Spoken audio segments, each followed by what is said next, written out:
Remember, a habit and a pattern is something you don't know you're doing by definition. Once you become aware of the pattern and the habit, you don't have it anymore. You have to be beyond it to know it was there. Because while you're in it, you don't see it as a habit. You understand? I do. Therefore, you have a definition in your society that once you become aware of a habit, you still now have to do something to let it go. Becoming aware of the habit is the end of the process of letting it go, not the beginning. And if you know that, then you will see that it is gone. If it still continues, what that means is you still have another belief you haven't found that says that for some reason you have to keep choosing to do something you don't prefer to do. Find that belief and let that one go. And if you still are behaving the same way, you still haven't found the core belief. Keep digging. When you truly find the core belief that underlies all those secondary beliefs and truly let that go, then you will see no more of that in your behavior because you will stop choosing it, because it will make no sense to choose it anymore because it has nothing to do with you anymore. Thank you. Does that make sense? It does. Please remember, you do not do anything that you don't on some level choose to do. It always comes out in your emotions, your thoughts, your behaviors. They are always the signal about what you believe to be true. And you then have the opportunity to use those behaviors, those thoughts, those feelings, to trace them back to what belief you must be holding on to generate those feelings, those thoughts, those behaviors. Just keep digging. Eventually you will find the core belief. But remember, this is the tricky thing about negative beliefs in particular. All beliefs will do whatever they can. They're designed to do whatever they can to reinforce themselves and make it seem as if no other belief is possible, because that's the only way you can actually experience a reality reflection of a particular belief, is they have to seem real and reinforce themselves to seem like nothing else is real.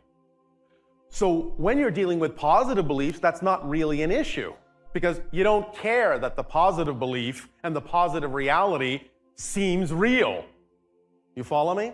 Yes. But the idea is that when the negative belief uses the same methodology to reinforce itself and make it seem as if no other belief can take its place, now you start feeling the idea of the tricks and the tools that the negative belief uses to induce fear in you to not choose any other belief. You see, when you're dealing with positive beliefs, they allow you to choose negative beliefs if you want to, because they're positive. But when you're dealing with a negative belief, it's going to use whatever tool or trick it can to stop you from choosing a positive belief because it's negative. That's how it works. But if you know it's just a belief and you know you can change it because it's just a belief, then you have the skeleton key that always will unlock the idea of whatever a negative belief may be telling you to believe is true, when it's nothing but lies, smoke, and mirrors, just to get you to keep believing in the negative belief because it's doing its job in doing that. So you need the skeleton key of just knowing that no matter how bad it feels, no matter how fearful it may feel, the idea of changing or letting go of that belief, it's just a belief. And in fact, the stronger the fear to change gets, that's when you know you're closest to changing. Because that shows you that the negative belief is using every single one of its tricks and tools to get you to not change. It is pushing as hard as it can to make you as terrified as it can of changing. So when you are right at that brink of absolute terror, you are right on the edge of absolute freedom. Yes, you have that saying, it's always darkest before the dawn. Yes? Yes. Well, this is how negative beliefs work. They will make things seem very dark, very formidable, very fearful, very dreary, very dangerous to get you to not let them go. But when you start feeling that, you just need to keep going. I'm not saying you can't feel the fear. It's okay to feel the fear. You can acknowledge it, But you just have to know that that's just the lie that the negative belief is telling you to get you to not let it go. You have to know it's just a belief and just a trick. This is where the religious phrase comes from, the father of lies. It's just the negative belief system. That's all it is. It's going to lie to you. It has to lie to you to get you to believe something about yourself that just isn't true. You're unworthy. You don't deserve. You're incapable. You will be intimidated. Watch out. That's dangerous.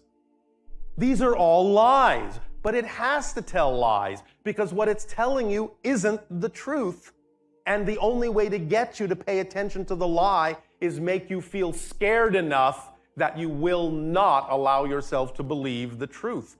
You are worthy, you are deserving, you are brilliant, you are beautiful, you are creative, you are loved.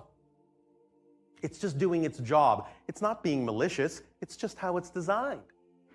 But when you grow up and you know that, and you handle it in an adult way, you will know, all right, you're doing your job, thank you very much, I'm very scared, ooh.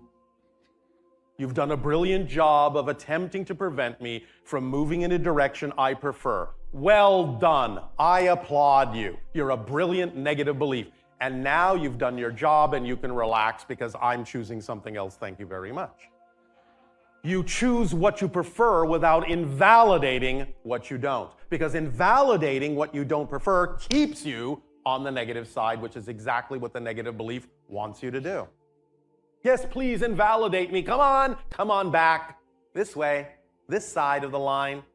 Go ahead, judge me, invalidate me, because all you're doing is judging and invalidating yourself again, and oh boy, I've got more to work with. You following this train of thought? Yes, I continually reinvest in a negative belief by resisting it or criticizing it or attacking it. Absolutely. And when you invest, to use your word, in a negative belief, the only thing that can happen is depreciation. Yes? But when you invest in the positive belief, appreciation. If this video resonated with you, don't forget to like it and subscribe to our channel for more inspiring and enlightening content.